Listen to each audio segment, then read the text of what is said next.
why codfish is salted? Well, let's find out together. Fishermen on both sides of the Atlantic Ocean have been eating cod since the earliest time.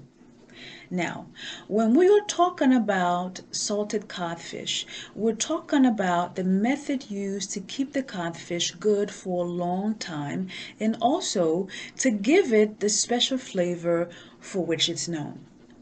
Codfish was salted to preserve the fish and to make sure that fishermen could have food for many months while at sea. Salt was used because it has strong antibacterial properties, which allows the fish to be stored for long periods of time, even at warm temperatures. Saltfish is a staple in the Caribbean cuisine. How did saltfish end up in the Caribbean islands? Well, in the 1640s, saltfish became part of the slave trade. New England ships crossed the Atlantic Ocean with saltfish and other products. They bought slaves and fed them saltfish on the journey to the islands. Why? Because saltfish was a very, very cheap source of protein.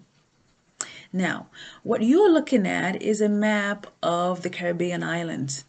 And just to name a few, we're talking about slaves who landed in places like Haiti, Jamaica, Barbados, Trinidad, Martinique, and St. Lucia.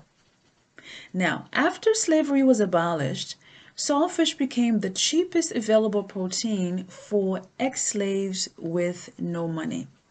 And today, saltfish is a staple in the Caribbean diet. In Haiti, we call saltfish mowi. And as you saw in part 1 in my tutorial, Haitian-style saltfish is stewed in a delicious tomato sauce.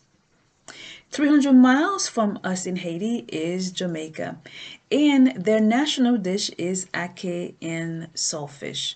Ackee, originally from West Africa, is the national fruit of Jamaica, but they use ackee as a vegetable. Ackee and saltfish is usually eaten for breakfast or brunch, and it is absolutely delicious. Now, close to Venezuela on the map is Trinidad and Tobago.